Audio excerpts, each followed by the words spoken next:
Hi everyone, it's episode three. 3 weeks of radiotherapy treatment because I'm getting further. Uh, Going through radiotherapy because I've got HPV cancer, tonsil cancer, and on my road to recovery. And I said I'd keep everybody up to date and tell you what it's like on the third week. Third week, actually, I don't feel so bad. I've had highs and lows, but I'm learning to deal better with the lows, I think. I've had to be a bit more gentle with my time with work. I'm not concentrating quite the same as I used to. Uh, I suppose I'm tired and I've started to getting used to working while I'm tired. So I just feel drained and a bit like you've been up too late or you're working through the night or something. So yeah, it's not a brilliant feeling, but also it's not as bad so far as I might have feared. The big news for this week is that by Wednesday or Thursday, I had a disgusting taste at the back of my mouth. I was told that I'd lose my taste, but I didn't realize that what they meant by that is instead of having a taste, you have a ridiculously acid, horrible, horrible taste at the back of your mouth, to the point where if you were light stomached, you would probably vomit. And actually, to eat, or the other massive thing I forgot to say is by Wednesday, I had to start taking painkillers. So I'm on liquid paracetamol, and it's quite a strong dose. Without that, I would be snookered. You can't get to this stage without needing pain relief. But the pain relief is helping, and as long as I keep on with it, my sleep's better. I feel okay. I can't. I'm not feeling any pain in my throat or anywhere else. Come to that, and yeah. But you do know to be careful. I can't eat solids anymore. So the main thing by yesterday, maybe this morning, I've given up on eating anything solid. I'm gonna still trying to eat a little bit of fiber, and I've managed to do eggs and a little bit of porridge. But anything that's slightly rough on my throat, you just can't swallow it. And to be honest, even if it was water, it's so painful to drink water. And not pain because it's hurting, it's just because it's your throat and it's disgusting. And after you've taken a gulp of water, the horror that you go through in your mind for an hour afterwards is you've really got to force every drink. Speaking of which, you get these. The NHS's version of Huel, which are protein drinks. And my specialist just said, all you have to do, Kev, is keep drinking 4 of these a day, and you won't lose any weight.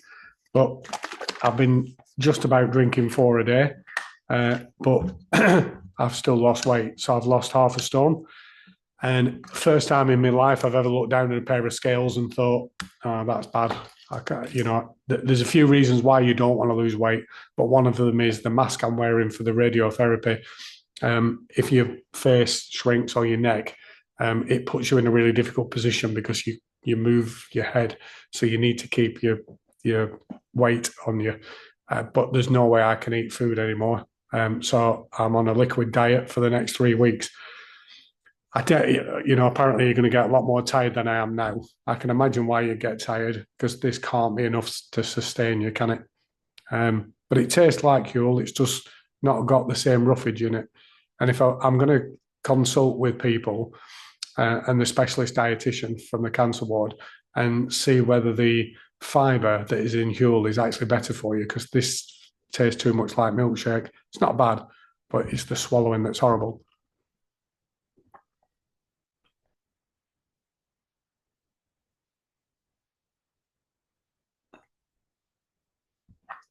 I've done that mainly. So anybody going through this treatment knows that that's what it's like, and you can do it because the alternative to doing that is feeding yourself through a tube. I might be heading that way. It might only be a matter of days before I've got a tube. Or the other one is obviously you're fed through your stomach through a stomach peg, but I've chosen not to do that. So I'm trying not to do it. Right, rest of the updates. I've done a podcast this week with Anthony Dunn, which was fantastic. It lasts 3.5 hours, which is funny, but I can talk for England at the best of times. I can talk even longer now as my mind wanders. So my focus isn't as sharp as it used to be. And I don't know why, really, because I'm not in any pain. I'm not distracted. It's just, I don't know. I've wrote down there, I'm forgetful. How funny is that? Yeah, I'm more forgetful than I used to be, even though I've been working on Zach's rally seats this week, taking the tools out, working on the car, and then I've just been leaving the tools and walking off, coming back going, I would have normally put those tools away. And I'm doing that with work. I'm half starting things and not finishing it. So I'm starting to realize that there's a different change in my attitude. That might be the painkillers. I don't know what it is. Might just be tiredness. But that's how I'm feeling. And then what else am I doing? I enjoyed that podcast, which was great. And I'm still working. And that's about it. That's the end of this week's episode. I can't think of anything else. If anybody's got any questions, the other thing to say is I'm overwhelmed, as always, with the support that I'm getting from people. I've had 5 or 6 phone calls this week of people offering to take me to the cancer ward and drive me there and help me. I'm okay at the moment. Although if anybody wants to volunteer doing my ironing, the ironing's a bit... Nobody's volunteering to do the ironing. But I'm doing okay. So thanks for your concern, everybody. I'm keeping up the good fight. And hopefully this is a bit of an insight to people that are going through this. I'm not taking chemo. I'm trying not to make it look easy. It isn't easy. These last couple of days have been hard work, but I'm happy enough. If it ended now, I would have said, I could cope with it. It's okay. Let's see what the next 3 weeks hold. And the other interesting part is that the person that's helping me the most with the chemotherapy is a Blackburn Rovers fan. So we're having daily banter about Blackburn Rovers, but the people down at the hospital are amazing.